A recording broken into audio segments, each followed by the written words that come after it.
You learn a lot. You are inspired, you become more aware, you become more educated on things that you didn't know about a lovely group of people who've had tremendous impact in many different ways. And it also inspires you to go and share the information with someone else. Maybe you learned about a person like Biddy Mason or Paul Revere Williams or Mary McLeod Bethune, and you get this information and you can use that to elevate your own experience, have a little bit of pride in yourself and believe that you can achieve what they achieved and continue to sort of spread that vibration to everyone around you. And then for non-blacks, then it would be more of a lesson on others who've done some great things within the melanated or black human experience. So yes, it can be a very important thing and also inspire the will to just do something great and take advantage of the opportunities that are in front of you.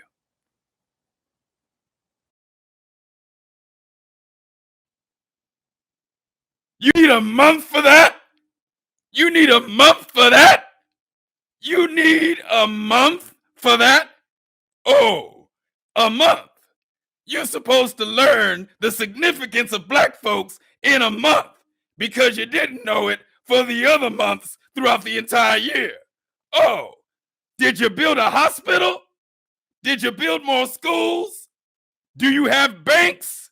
Do you own Wall Streets? Are there black Wall Streets popping up all over the place because you have 1 month to appreciate your skin?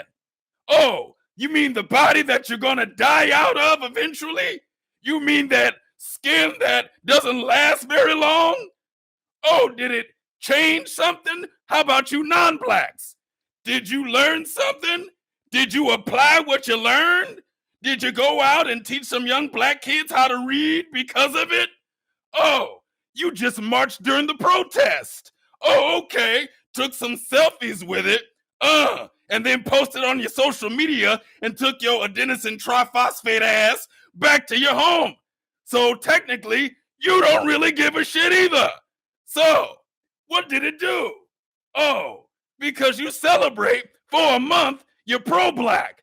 Oh, and then you talk about the same blacks that you talked about for the last 10 years. So you didn't learn shit, did you? Do you got a new Black Wall Street?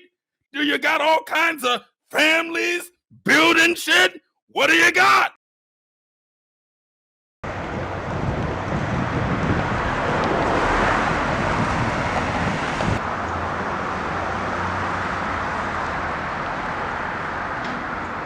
Three lessons that should have been the takeaway for the year 2020. Let's start with lesson number one. Things could change at any moment. And that was actually one of the biggest lessons for me. And I'm still inside of the residue of that idea that things could change. You could be going one way and then all of a sudden, boom, something happens and now you got to shift to an entirely different thing. So that's lesson number one for 2020. What's the second one? The second one is do not react emotionally right away when information is presented to you. Process it first. So many people had emotional reactions to what was going on in 2020. Okay. You got to process what's going on sometimes. There is a time where you need to react right away. It's got to be quick. Yes, certain instances demand for that to happen, especially when it comes to survival. But when it comes to information coming to you via the internet and coming to you via all these other different sources, anecdotes, empirical data, blah, blah, blah, you got to process stuff because information changes over time. And we've seen this happen too many times where something happens, people react emotionally, and then you find out years later it wasn't that. We've seen this happen several times. Okay, so that's lesson number two. Lesson number three, thoughts become things. What was the general thought for 2020? Fear and death, fear and death. I talk about this so many times. Fear and death. When you have so many people thinking about fear and death, that creates a vibration that brings this to reality. Okay. A lot of people were focused on this. All of their thoughts were focused on that. All of their energy was going to that in 2020. So we started to see that happen as a result. Okay. So those were the three biggest takeaways for 2020. 2020 represented the shutdowns. 2021, what was the big narrative? The jab. Okay. So that's 2021. Here we go, 2022. Now we're still early in 2022. There's always going to be a narrative. There's always going to be a hidden agenda. There's always going to be all kinds of things going on. So we recently had an incident that took place. Okay. I'm going to pick my words very carefully here because we all know how the algorithm works here on YouTube. But let's just look at the idea of conquering, war, those kinds of things. Let's just look at that. Let's cut away all the pieces that make this up, why these things happen the way that they do. It brings me to that speech that Michael Douglas gave in the movie Wall Street. Greed is good. So that's one. Okay. Because, of course, when you think about it, what is it? It's resources. When you cut away all the political rhetoric, when you cut away all the jargon, when you cut away all the propaganda, what is it? It's resources. Then I think about the movie Terminator 2. Remember Terminator 2? Spoiler alert for some of you that haven't seen the movie. There's a scene where John Connor, he says, "We're not going to make it, are we?"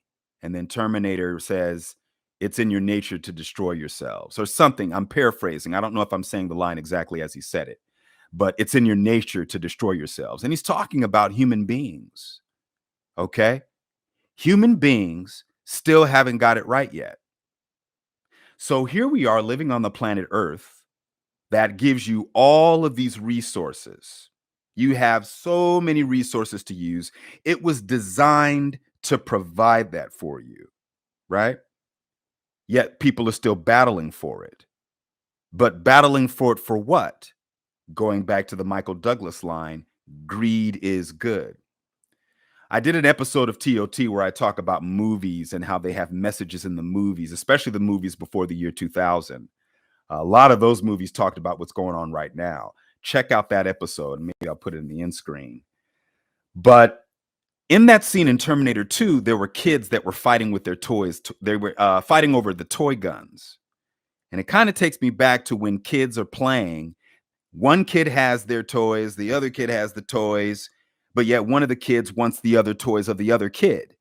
It's like their toys are not enough. They want the toys of the other kid. It's like, well, what? You got your toys. Why are you trying to get all the toys? The greed is good idea, right? The idea that it's never enough. It's never enough, is it? Why is that? Why is it never enough? If human beings live on a planet that supplies everything that they need, why is it never enough? Oh, I know. Because most human beings live of the world. And when you live of the world, you suffer. When you live not of the world, you bloom. And I don't have to be a Muslim or a Christian or a Buddhist or a Jehovah's Witness to tell you this. Okay? There is a reliance on the things of the world to provide fulfillment. And when that happens, it's a never-ending chase.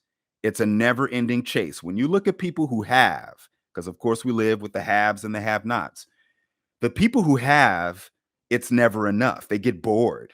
They get bored. I have all these cars. I have all this. I have all that. I want more stuff. I want more stuff. I want more stuff. And then you have the people who don't have any of those things. It's a constant chase to get those things. For the most part, there's some who don't have it that are much happier. Yeah. So the idea of living of the world with all of these things, right? Investing so much into the physical. There's an investment into this. So then you have people invading countries to do what? We want your resources. We want our ideas to be your ideas. We want to destroy what you think because what we think is the truth, what you think is wrong. We will invade you, conquer, destroy, and implement our ideas. Case closed. And this has been on repeat, repeat, repeat, repeat, repeat. We've seen this play over and over and over throughout the entire history of human existence on this planet. We've seen the same story play over and over and over again. And all you got to do is read the history books, or some history books have been altered, but you feel the vibration. This is the narrative, even in modern age. In the last 50 to 60 years, we've seen this play out. So, living of the world, relying on the world to provide fulfillment rather than connecting to something greater than yourself. Most people have disconnected from the unseen in every sense of the word, whether it's through the Christian faith, through Islam, or whatever it is. They've connected from something, disconnected from something outside of their own existence. I am the in, the all, the yeah, it's me. I control, I do. Right. Nothing more powerful than, of course, there's a scripture that says, thou shalt have no other gods before me, but we'll put that aside. Not trying to beat people up with scriptures here. But again, when you look at what's going on right now, that's the root of it. That's the root of it, isn't it? Resources, ideology, control, right? Human beings live on a planet that was designed to be so sufficient, but it's not enough because they have disconnected from the unseen.